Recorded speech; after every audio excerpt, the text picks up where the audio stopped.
You probably disagree with some part of it. That's okay. I'm sure, hopefully you'll learn something by considering it, and that's all that I ask. And my bias is this. In jazz, you don't need to know what the chord is to determine the chord tones and non-chord tones. And in fact, I think knowing what the chord is can be distracting. So let me show you. Well, let's go on a little bit of a journey together. I haven't decided where I'm starting this video, but I think I've got a good idea now. So when I think about non-chord tones in a jazz context, I think about basically 3 categories. The first one is passing tones. Passing tones are going to connect by step, typically half step on either side. So assuming, so if I see something like this, F sharp, G, that middle note could be considered a passing tone. And again, I'm not telling you what the chord is. Secondly, and I think this is the most important one, we have neighbor tones. Neighbor tones target a note from the chord and move into it by a half step. So here it would just be F sharp, G.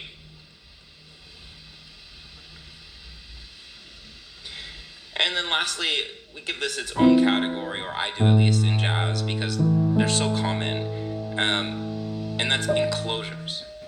And enclosures can go above or below.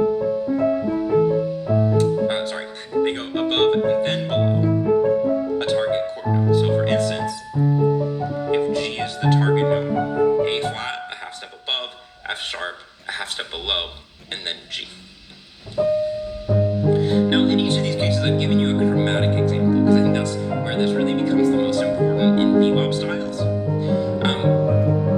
But we could imagine also having diatonic instances of each of these. So it could be E, F, G, and F is the passing tone. It could be F leading to G, and F is a neighbor tone. That's a little harder to buy, but depends on the context. And then an enclosure, it could be, for instance, diatonic above and chromatic below. So I think we're principally going to be talking about chromatic notes here, but not necessarily. So I want to go over to my book. This is from Jazz Piano Fundamentals, Book 2. And this is in the section talking about closed position voicings or shearing voicings. And actually, I'm going to back up in this book, because this helps you hopefully understand the stakes of figuring out chord tones and non-chord tones.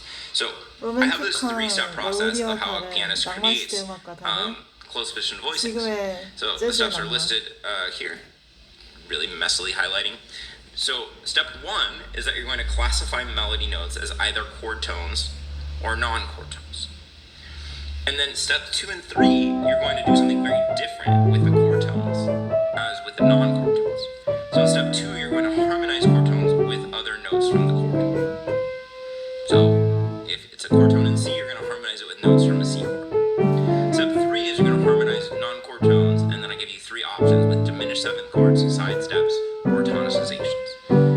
If you want to know what these what these things all mean, there's a lot of information in the book. So I want to look through letter A and B here, and I've actually erased the chord symbols. There are chord symbols in the book, but I want to make my point to you. And actually, I'm going to erase these answers here, so that we can do this together without any bias. Cool. All right. So letter A.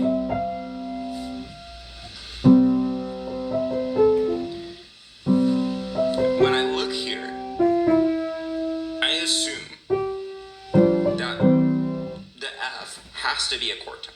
How do I know that without knowing what chord it is? Well, at least in this context, it doesn't resolve, and it's a really long note. So if it's not a chord tone, then it's going to be really dissonant for a really long time, and I would expect a resolution somehow. So this kind of has to be a chord tone. And then this E looks like a classic neighbor tone, right? It's leading in by step. In fact, it's leading in by half step. So I'm going to call it an NCT, a non-chord tone, and I would classify it as a neighbor tone. Now, you might say, how can you know that without knowing what chord it is? Well, let's try some different chords. So what if it's, well, actually, let's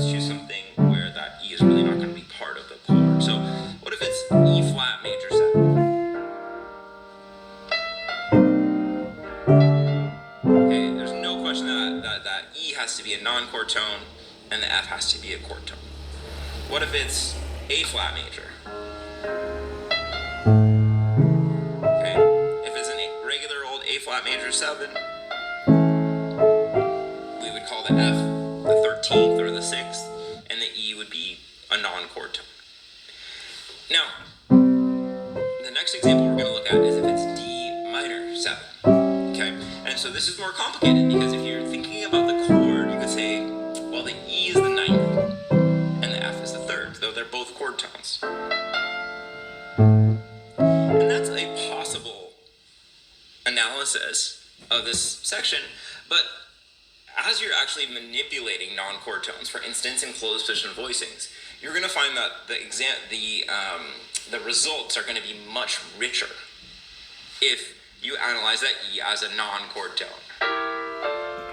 You're going to get some kind of a dissonance to consonance, really beautiful, colorful motion, instead of just the two same chords twice.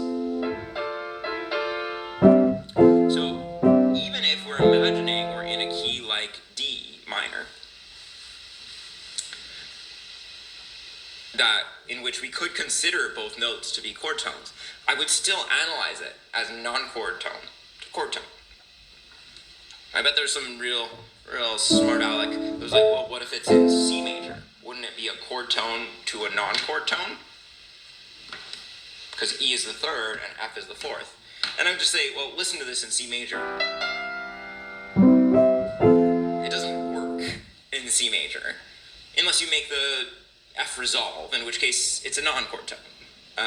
But like, there's not really a version of C major in which you just play this. So the question is like a little bit moot. Moot? Is that what you say? So in the book, I'll just reveal it. The chord that I gave was D minor 7. And I analyzed it like I suggested as a non-chord tone to a chord tone.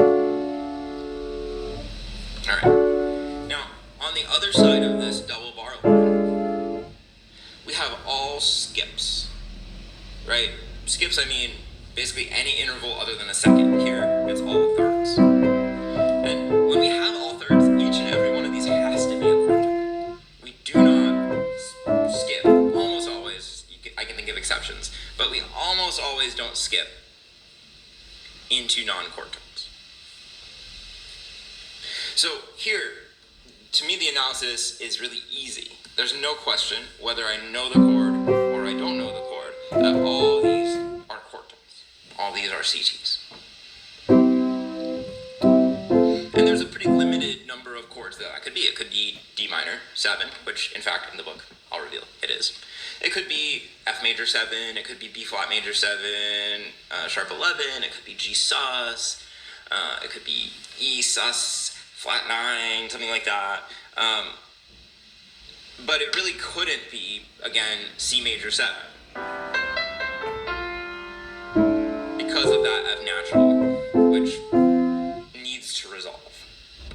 Okay, so there's not really a world in which all of these are not chord tones. It could not be A flat major 7. It's not generally accepted, those sounds, in our tonal jazz world. All right, so what about letter B? Let's take a look. So this is...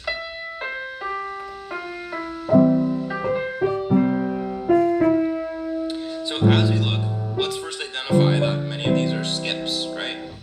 So these are going to have to be chord tones.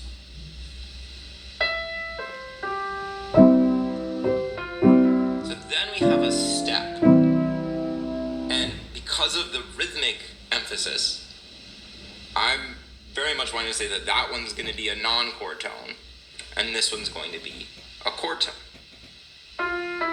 Right? Doesn't it just feel like it's resolving?